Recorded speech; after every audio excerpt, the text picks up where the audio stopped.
Entonces, continuamos con la ponencia inaugural y para mí es un gran placer, ¿no?, el poder presentar nuevamente a Ainara Martínez Matía. Ainara es doctora en Historia del Arte por la Universidad del País Vasco, especialista en patrimonio industrial. También es desde el año 2017 la directora de un gran museo, un museo que no muy conocido a veces en determinados ámbitos, cada vez más, entre otras cosas por su labor, que es el museo en la Encartada, ¿no?, un museo que llamaban de la Boina, ¿no?, pero que es un museo que amplía mucho más este aspecto, por lo que es conocido particularmente. Es una gran fábrica textil donde vivieron y trabajaron muchas personas, fundamentalmente mujeres. Ainara, entre sus líneas de trabajo e investigación, que son muchas y muy variadas, desde las segundas jornadas de Incuna, creo recordar, si leéis todos los libros de actas que tendréis ocasión de ver en estos días, ¿no?, que tenemos mesas de libros publicados, ¿no?, no solo por nosotros, sino por otras entidades, veréis muchísimos artículos sobre temas de caso, de investigación, pero lo que quería enfatizar antes de darle la palabra es sobre todo una línea novedosa que en los últimos tiempos nos ha ayudado mucho a dar nuevas perspectivas a los estudios e investigaciones del patrimonio industrial, lo que se puede denominar estudios de género o el papel, sobre todo, de las mujeres, ¿no?, en los espacios de trabajo, pero en una visión que es distinta, que nos obliga a, si no redefinir, sí recapitular y redimensionar o tener otra mirada sobre lo que es el patrimonio industrial, sobre unos aspectos que eran invisibles hasta una etapa muy reciente y que ella, igual que otras personas, tienen el mérito de haberlo incorporado a la agenda de los que nos gustan estos temas desde hace tiempo, ¿no? De hecho, en el año 2022 organizaron un congreso allí en la Encartada, que queda muy cerca además de un espacio industrial y minero cerca también, pero en el corazón industrial también entre lo rural y lo industrial en el País Vasco, y en ese congreso se planteó este tema, ¿no?, de los estudios de género en el patrimonio industrial, y un magnífico libro que os recomiendo, que creo que editó la Diputación, ¿no?, en ese caso de Vizcaya, y que quien esté interesado puede consultarlo, preguntarle a ella, ¿no? Pero no me voy a extender nada. Ainara es la presidenta del Comité Internacional para la Conservación del Patrimonio Industrial en España, es la sección española del TICI, que es una entidad, como sabéis, hermana, la cual nosotros o somos socios o nos integramos a nivel personal y a nivel incluso como entidad, y que estamos, digamos, deseosos de escucharla y, sobre todo, de ofrecer una mirada diferente, novedosa, actual, en un proceso en el que se está recapitulando sobre la Carta de Nizhny-Tagil del año 2003 como elemento referente de lo que es el patrimonio industrial en el mundo, y que aportaciones como y la visión como la que nos va a comentar están planteando y replanteando en una nueva carta el incorporar estos aspectos nuevos, ¿no?, dentro de los estudios y las miradas sobre el patrimonio industrial. Tiene la palabra Ainara. Bueno, pues muchísimas gracias, Miguel. Me reconozco incunable, lo digo cada vez que hablo en estas jornadas, con lo cual, después de tantos años viniendo a Incuna, pues yo creo que ya se nos puede catalogar como incunables. Solo una precisión a la presentación magnífica que pone el listón tan alto y me complica tanto la presentación que voy a hacer, que ha hecho Miguel, que soy directora de la Encartada Fábrica Museo desde 2022, no desde 2017, por, bueno, pues deferencia a las personas que me han precedido, no me voy a arrogar méritos que no me corresponden. Por lo demás, aplicando una máxima que pongo muchas veces cuando me ha tocado moderar mesa aquí en Incuna, voy a cortar del principio y me voy a ir hacia la mitad y el final de la intervención, puesto que andamos mal de tiempo. Mi intervención tendría que haber terminado hace 25 minutos, tengo 30, así que me van a perdonar la premura, pero lo voy a hacer así. Así que me salto los agradecimientos y me salto el comentar el reto enorme que supone condensar en tan poco tiempo un tema, las perspectivas de género para el patrimonio industrial, para la que Miguel tuvo la generosidad de invitarme a esta conferencia inaugural, que resumirlo en este tiempo tan breve cuando es un tema que ocupa workshops completos o las jornadas del Congreso al que el propio Miguel ha hecho referencia, que organizamos en la Encartada en el año 2022. Como seguramente quienes están en la sala saben, Bueno, pues en Tiki España reflexionamos mucho sobre esos ODS, esos Objetivos de Desarrollo Sostenible, que tienen que ver con los retos que nos planteamos como sociedad en Europa de cara al año 2030. Y bueno, como tengo una edad, voy a decir que voy a destripar, si fuera más joven diría que voy a hacer spoiler, lo que va a pasar en 2030. Desde luego no habremos conseguido el reto número 5, que es lograr la igualdad entre los sexos. No creo que estoy asustando a nadie diciendo esto, pero sí que bueno, tenemos que mantener esa aspiración, ¿no? Lograr la plena igualdad entre mujeres y hombres. Con lo cual, iba a hacer una referencia muy rápida a la cuestión del género, que es una cuestión cultural, y a la cuestión de la desigualdad, que es una cuestión cultural. Me parece gravísimo que en esos Objetivos de Desarrollo Sostenible haya muy pocas menciones a la cultura, muchas menos al patrimonio, y que en el objetivo número 5 no haya absolutamente ninguna, puesto que la desigualdad entre sexos es algo social y, por lo tanto, cultural. No es algo biológico, no es algo natural. En un congreso científico creo que huelga decirlo, pero no está de más recordar que es la construcción social y cultural la que nos hace desiguales, la que hace que una parte de la humanidad esté oprimida por la otra. Y ponía 3 ejemplos de todo el mundo conocidos que tienen que ver con esa desigualdad materializada en el patrimonio que defendemos. En el patrimonio mundial, la mitad de la humanidad no podemos entrar en el Monte Athos.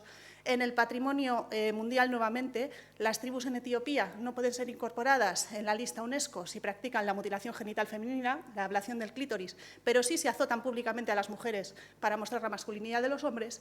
Y en la tierra de la que yo vengo, en el País Vasco, las mujeres no han podido desfilar como soldados en el alarde, en una fiesta que se celebra en algunas localidades guipuzcoanas, y cuando han podido hacerlo se les ha abucheado, se les da la espalda, se abren paraguas negros a su caso, y lo hacen en mucho caso las mujeres jóvenes, educadas en las icastolas o en la educación pública vasca, y que en un país en el que se supone que nos consideramos feministas y que defendemos un inexistente, algo que no ha habido nunca, matriarcado vasco.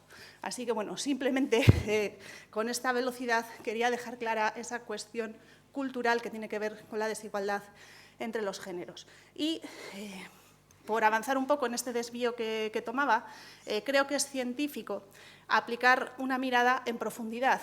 Y bueno, pues me remito a Gerda Lerner, una historiadora que en los años 80 escribió este libro fundamental para todas las que nos dedicamos a este tema, La creación del patriarcado, que es la antesala a otro, igual de fundamental, La creación de la conciencia feminista, en la que dice muy claramente que si únicamente miramos con un ojo, es decir, con la perspectiva androcéntrica, que es la que ha primado hasta ahora, perdemos profundidad.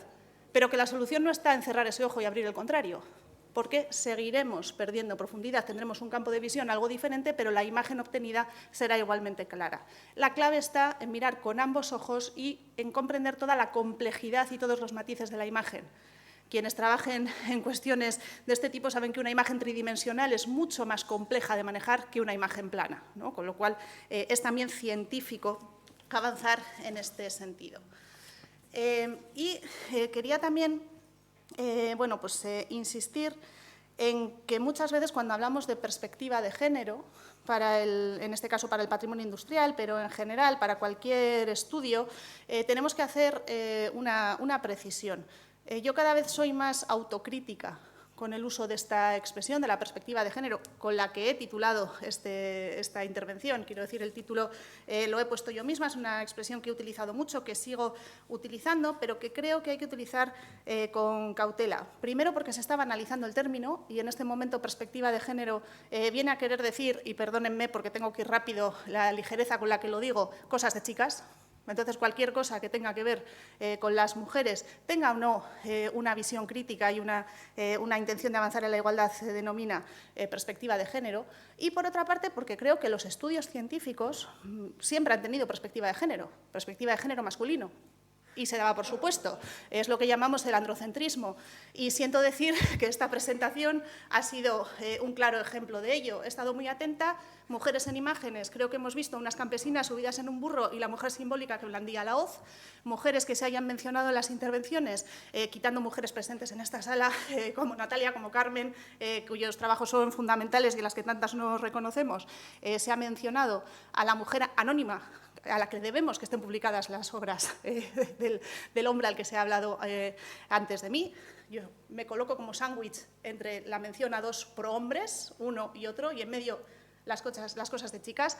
Y la otra mujer que se ha mencionado es una mujer simbólica, Rosina, esa campesina, pastorcilla, que guarda su cordera para que no la atropelle el tren y que, como muy sagazmente ha indicado Amaya Price, que está escondida por ahí y a quien tanto debo y que tanto me ha ayudado a reflexionar sobre estos temas del feminismo y de la igualdad aplicadas al patrimonio, las pastorcillas en esa época eran utilizadas y lo mismo servían para representar a esta mujer que guardaba su cordera que para que se les apareciera la Virgen de Lourdes, pero en cualquier caso para representar la resistencia a esa modernidad que venían. Con lo cual, bueno, pues no está de más que veamos que la perspectiva de género ha existido siempre, lo que pasa es que ha sido de uno de los géneros, eso que llamamos el androcentrismo. Y aprovecho para recordarme que ser mujer no vacuna contra el androcentrismo, que a veces parece que porque la charla la de una mujer ya está todo solucionado, y no, todas tenemos insertada también esa visión androcéntrica que ha puesto siempre el punto de vista masculino como el único y sobre todo como el universal. Si se consideraba que podía haber otro punto de vista por parte de las mujeres, vale, pero el universal es el de los hombres, ¿no? Entonces, bueno, pues no está de más recordar eso. Es cierto que eso va cambiando poco a poco.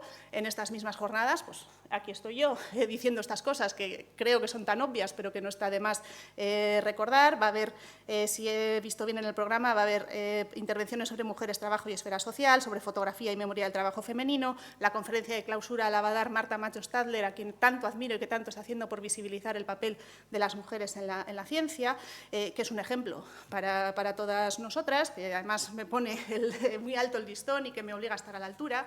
Las cosas van cambiando, pero todavía muchas veces estos temas que incorporan a la mitad de la humanidad son una adenda, un añadido, algo que se dice en un momento pero que no está inserto en el discurso, ¿no? Y eso es un poco lo que con el Congreso de Balmaseda quisimos poner de relieve. Es decir, que esa visión que incluye a toda la humanidad esté presente, y creo que es lo científico, desde el principio de los estudios. Por eso también, quizás en una charla sobre perspectivas de género para el patrimonio industrial, lo que se espera son imágenes como estas, imágenes en blanco y negro de mujeres trabajando en determinados sectores, por ejemplo, en el textil. Yo trabajo en una fábrica museo que ha sido una fábrica textil donde la mano de obra fue fundamentalmente femenina, y con frases como esta que hablan tantas veces de la delicadeza del trabajo manual que solían realizar las mujeres, sea como en este caso rellenando cartuchos en la dinamita en Galdácano, sea como en muchos otros pues en la industria textil, en la industria agroalimentaria. Y claro, si estos trabajos eran tan delicados, tan manuales, entiendo que son trabajos de alto valor añadido, todas y todos los presentes en esta sala sabemos que estaban muy bien remunerados y que, por lo tanto, los sueldos de las mujeres eran altísimos, ¿verdad? Bien, bueno, pues la perspectiva de género es exactamente esa pretendida delicadeza no es tal. Y la presencia de las mujeres en la industria ha tenido mucho, pero que mucho que ver con el tema de las diferencias de salarios, porque cuando se trata de hacer trabajos que implican fuerza física, las mujeres han estado muy presentes. Pongo un ejemplo que también toca de cerca, pero estoy segura de que en las rías asturianas y en todas las rías del litoral cantábrico y en toda Europa ha sucedido lo mismo. Hubo un momento en que era más barato tener a las mujeres haciendo el trabajo de la sirga, es decir, remolcar las embarcaciones en contra de la marea, aguas arriba. Era más barato que lo hicieran las mujeres que lo hicieran los animales de carga. Y eso se ha dado especialmente en sociedades industrializadas, en las que la mitad de la humanidad, los hombres, han podido elegir, había opciones para trabajar en trabajos mejor remunerados. Pero cuando no había esa posibilidad de elección, pues las mujeres, muchas veces viudas, se encargaban muchas veces en esa línea entre la marginalidad, la pobreza y la delincuencia, porque se estaban allí, se encargaban de estos trabajos durísimos. Y aquí no hay delicadeza que valga, y aquí no había diferencia entre el trabajo que hacían los hombres y el que hacían las mujeres. La carga era la misma. Cuando había mucha población en Rusia y entonces no había tanta posibilidad de elegir y de irse a las fábricas, a los talleres, pues el trabajo de sirga lo hacían los hombres. Yo siempre me había preocupado porque en el cuadro, en mi entorno, en Vizcaya, muy famoso de Guiar, de las sirgadoras, las que sirgaban eran mujeres y, en cambio, los famosísimos sirgadores del Volga eran todos hombres, ¿no? Bueno, pues tiene que ver con esa lectura de clase también, no solo de género. Tiene que ver con la posibilidad de elegir, porque luego resulta que las fotografías, menos épicas quizás, sí que muestran que en el Volga también sirgaban las mujeres, ¿no? Con lo cual, bueno, pues con fuerza bruta o sin fuerza bruta, ahí hemos estado siempre. Y, bueno, pues quería también insistir en que aplicar una perspectiva feminista al patrimonio industrial tampoco consiste únicamente, y subrayo el únicamente, en recoger los testimonios de las trabajadoras. Bueno, abriría un melón que no tengo tiempo de abrir, que es qué es eso que llamamos patrimonio intangible dentro del patrimonio industrial, porque creo que muchas veces se confunde el patrimonio intangible con las fuentes orales. Es decir, dentro de las muchas fuentes que tenemos que manejar a la hora de acercarnos a este patrimonio, una de ellas son las fuentes orales, que pueden tener un valor intrínseco, pero que desde luego son fuentes que hay que tratar, puesto que nos dedicamos a la historia, de manera crítica. La historia también es una disciplina científica, no está de más que de vez en cuando también lo recordemos, ¿no?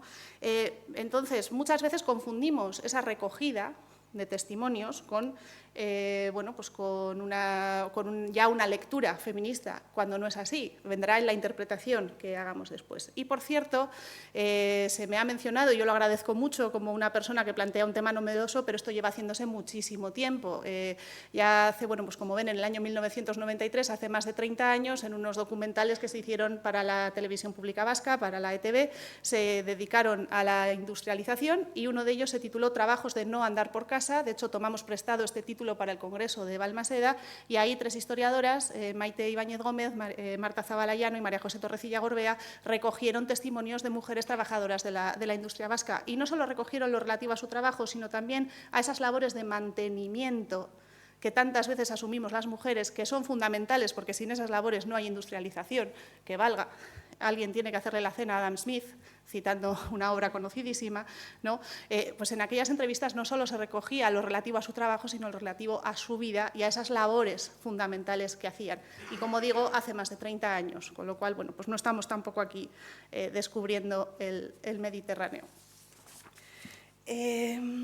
Como digo, sobre lo que es y lo que no es patrimonio industrial y cómo eso enlaza con el análisis feminista, estuvimos debatiendo en Balmaseda, un poco lo que me queda por decir. Y para ir terminando, pero no como decía Miguel Miura, que eso después de eso vienen 20 minutos, yo voy a intentar ser muchísimo más breve. Voy a presentar algunas de las cuestiones que se plantearon en ese congreso y en la conferencia inaugural que impartió Amaya Praiz, a la que he mencionado antes y que, bueno, pues como digo, es compañera, amiga, sufridora muchas veces de mis reflexiones y sobre todo acompañante en las reflexiones que planteo hoy aquí. Ella planteaba esta pseudofórmula, ¿no? Decía 1 más 2 más 3 igual a una nueva narrativa en patrimonio industrial. Esto de la narrativa nos ha llevado también horas y horas de debate, porque ahora se habla mucho de relato, de cambiar el relato, de cambiar la narrativa y, bueno, pues ambas nos reivindicamos como historiadoras y no como literatas. Y insisto en que la historia es una disciplina científica, pero, bueno, algún término hay que utilizar, ¿no? Y entonces ella decía que una revolución, es decir, la revolución industrial, que es un fenómeno global que transformó por completo la sociedad occidental, pero también muchas otras regiones que fueron colonizadas y sistemáticamente explotadas en sus recursos, que ha transformado los paisajes, que ha transformado el patrimonio cultural y que tiene unas huellas evidentísimas en las que en el Estado español hay asociaciones que llevan 40 años defendiendo e investigando sobre ellas, aunque a veces, bueno, pues parece que nos empeñamos en borrarlas. Como digo, hace falta para esta fórmula una revolución sin la cual no se entiende la sociedad en la que vivimos, la sociedad contemporánea. Obviamente dos sexos, hombres y mujeres. No voy a entrar tampoco en un debate que últimamente está también ocupando muchas líneas, pero los papeles de esos dos sexos biológicos en la sociedad, es decir, el género, es lo que va acompañado y nos ocupa aquí, ¿no? Esos papeles cambian con la revolución industrial, creándose estereotipos muy marcados, ¿no? En el cual, según esa visión estereotípica, el hombre gana el sustento, la mujer se queda en casa manteniendo, ¿no?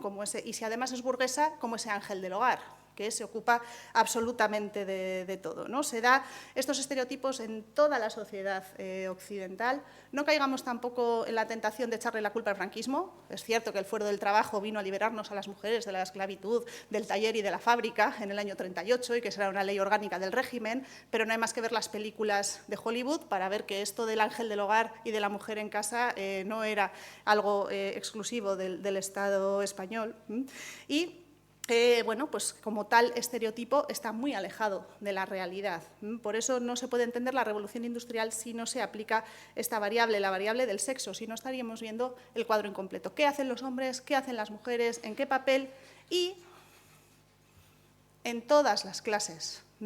Y Amaya, en mi opinión muy acertadamente, hablaba de 3 clases. Tradicionalmente se ha hablado de 2, quienes poseen los medios de producción y quienes poseen la fuerza de trabajo, la visión más clásica, pero el feminismo, o una parte del feminismo, por lo menos vino a decir no, hay una tercera clase, que es la clase de las mujeres, que es oprimida, independientemente de en cuál de esos 2 grupos esté, posea o no los medios de producción. Y, por lo tanto, hay que hablar también de la explotación reproductiva, que es transversal a las otras 2 clases y sin ella no se puede entender la revolución industrial. Y no se puede entender las circunstancias de las mujeres sin tener también los mismos parámetros que los de los varones, ¿no? Por lo tanto, hay que tener esas 3 variables, mirar la revolución industrial, en cómo afecta a los 2 sexos y con esa visión también, perspectiva no solo de género, sino también de clase, para poder entenderla en toda su cuestión, ¿no? Me parece que es una fórmula muy acertada, que Amaya te he robado, pero porque creo que resume de un solo vistazo una realidad muy compleja, como complejo es el patrimonio industrial, porque como antes decía Miguel en la introducción y como desde Tiquí España solemos repetir, el patrimonio industrial no solo es importante porque haya dejado unos restos intangibles y otros tangibles que están ahí, que nos marcan y que de alguna manera nos recuerda lo que fuimos, no es solo una llamada a la nostalgia, el patrimonio industrial nos pone delante de los grandes retos de nuestro tiempo, como antes mencionabas tú, ¿no? Y en lo que a mí concierne en esta charla, pues la cuestión de la igualdad entre los sexos y temas de los que hablamos todos los días, como la brecha salarial, como los temas de la conciliación, como quién asume los cuidados en la sociedad, están ahí y se entienden si analizamos con esta perspectiva, si rompemos los esquemas y, bueno, pues reflexionamos, insisto, con una actitud científica. Así que, súper rápido, voy a presentarles algunas de las conclusiones, no todas, a las que llegamos en el Congreso de Balmaseda. Como ven, hablo de perspectiva feminista, no de perspectiva de género, y hablo desde el convencimiento de que el patrimonio cultural y, por lo tanto, también el patrimonio industrial es transmisor de valores, en este caso también de valores de igualdad, y nos puede ayudar a tener una visión menos androcéntrica del mundo. Lo primero en lo que caíamos es que las fuentes históricas tradicionales, estas, bueno, pues que solemos tener, las documentales, las gráficas, las materiales, no son suficientes a la hora de tratar las cuestiones que tienen que ver con esta perspectiva feminista. Hay que mirar esas fuentes de otra manera. Hay que mirar también en otros sitios. Se habla muchas veces de que las mujeres estamos en los márgenes, lo cual no quiere decir que seamos marginales, pero sí muchas veces marginadas y oprimidas. Pero hay que mirar en otros sitios y a veces también hay que mirar lo que no hay. En esto, por ejemplo, la arqueología nos enseña muy bien. A veces hay que mirar los vacíos. Un hueco te enseña dónde hubo un poste. Lo que estás mirando es un vacío, una ausencia. Pues con el caso de las mujeres, muchas veces lo que hay que mirar es esos vacíos. Creo que en física muchas veces también no se observa directamente un fenómeno, sino que se observan sus consecuencias. Pues en este caso pasa muchas veces lo mismo. Entonces, esa visión más científica, aprendiendo de otras disciplinas, como la arqueología, como la física, es la que nos va a dar la clave de cómo estudiar la presencia de las mujeres en el patrimonio industrial. Mujeres que muchas veces son anónimas, pero otras muchas no lo son, y podemos conocerlas con sus nombres, con sus apellidos, con sus aportaciones. Luego, también es necesario incorporar nuevos conceptos al patrimonio industrial en temas como la cultura del trabajo. El trabajo de las mujeres muchas veces ha sido trabajo clandestino, no remunerado o ¿cómo se dice cuando es pagado en negro? Dentro de la economía sumergida, ¿no? que no es visible, o han sido trabajos de mantenimiento, han sido trabajos de reproducción, pero las mujeres han jugado un papel fundamental en la formación de la conciencia de clase, en la formación de conciencia de la clase trabajadora, pero también en la formación de conciencia de la clase burguesa, que parece que la conciencia de clase solo concierne a una parte de la sociedad, y en general la conciencia de clase la tienen más clara unas personas que otras, ¿no? También en la formación de una conciencia feminista. Y esa labor hay que reconocerla también. O el papel que han jugado en la creación de un modelo de familia que tampoco sorprenda a nadie si digo que es la base, ¿no?, de todas las sociedades industriales y que está presente tanto en las clases trabajadoras como en las empresariales y que ha determinado los modelos de producción y de trabajo en la sociedad. Por lo tanto, hay que incorporar esos nuevos conceptos. Y no voy más allá porque no tengo tiempo, pero la periodización de la historia, tal como la conocemos ahora, es difícilmente aplicable a la historia de las mujeres. Igual hay que pensar en periodizaciones nuevas que tengan que ver con los hitos que afectan a esa mitad de la sociedad. Desde luego hay que superar los tópicos y las imágenes estereotipadas que vienen transmitidas a través de la publicidad, de los carteles, de los calendarios. La publicidad además es muy traicionera porque influye en la sociedad a la vez que la refleja, con lo cual crea un círculo vicioso que es difícil de romper, pero es imperativo superar los tópicos asociados al trabajo femenino. Para empezar, no todas las obreras se encargaban de exquisitos trabajos manuales, pero no todas las mujeres que estaban implicadas en la industria eran obreras, y no todas las burguesas eran ángeles del hogar, y hay mujeres empresarias cuyos capitales han levantado grandes empresas y las que raramente se habla, salvo como esposas de. Luego miras quién pone la dote y dices, mira, ¿dónde estaba la cosa? ¿Y por qué le llamará este señor Josefina a su fábrica cuando Josefa era su mujer? ¿No? Bueno, pues a veces también yo creo que ellas también tenían algo que decir. Y también hay muchas mujeres en puestos técnicos, muchas más de las que imaginamos y las que, como digo, difícilmente se habla, que fueron pioneras en la arquitectura, en la ingeniería y el diseño, y no solo pioneras, que también esa es otra. Parece que las mujeres tenemos que estar siempre rompiendo el molde. La mayoría de los varones no rompen el molde, porque tenemos las mujeres que hacerlo constantemente, ¿no? Y luego, para acabar, y me he referido un poquito a ello al principio, hay que tener también mucho cuidado con esa tentación de añadir mujeres y agitar, que es un término que acuñaron en la década de los 70, finales de los 70, principios de los 80, feministas como Charlotte Vance, que dicen que esta perspectiva de género hay que aplicarla desde el principio, que no vale con hacer todo el estudio y luego al final decir, ahí va, las chicas. Bueno, pues vamos a decir un capítulo final, un párrafo final, vamos a invitar a alguien que nos dé una visión un poco más completa del cuadro, ¿no? Porque si partimos de esto, de esta imagen, ojo, es una imagen artística, histórica, pero si partimos de esto, si partimos de esta visión de lo que es el patrimonio industrial y no incorporamos desde el principio la intención de romper con este estereotipo, difícilmente daremos una visión completa y difícilmente tendremos el cuadro completo, que en definitiva es lo que nos debe importar. Y ahora sí, para terminar, sí que quiero resaltar la importancia del patrimonio industrial en esa transmisión de valores de igualdad. Dicho todo lo que he dicho, creo que hay pocos patrimonios que puedan transmitir con tanta fuerza esos valores. Por eso también quiero advertir contra la tentación, y un poquito me he referido a ello antes, de fiarlo todo a lo intangible. Si no conseguimos materializar esos testimonios que vayamos recogiendo, y aquí ya me refiero a los de hombres y mujeres, trabajadores, trabajadoras, empresarios, empresarias, todo eso que está ahí y que es importantísimo, eso que podemos meter dentro de la cultura del trabajo, si no podemos materializarlo en espacios, en paisajes, en edificios, en máquinas, en conceptos, en papeles que estén presentes, en fórmulas, desaparecerá. Lo que no es material se desvanece en el aire. Y creo que tenemos que tenerlo muy claro, porque ahora lo fiamos todo a la memoria. Y aquí, bueno, pues siento decirlo, pero la mayoría tenemos una edad.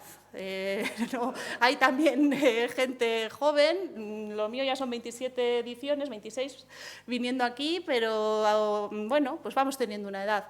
Las nuevas generaciones no tienen la variable de la memoria, que sí que tenemos quienes hemos vivido, aunque no sea más que el fin de la industrialización, aunque no sea más que esa época terrible de los derribos a los que se hacía referencia antes. Y si no tienen esa memoria no van a ser capaces de entenderlo si no tienen un resto físico, material, complementado con esa cuestión intangible en la que comprender.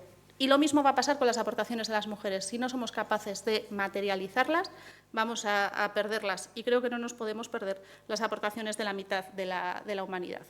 Así que con esta llamada a la defensa, como ven, soy una persona militante en el feminismo y militante en la defensa del patrimonio industrial. Lo dejo, espero haber cumplido, perdonen la aceleración, pero el tiempo es el que es y tengo que dejar paso al ponente posterior. Muchas gracias. Eskerrik asko.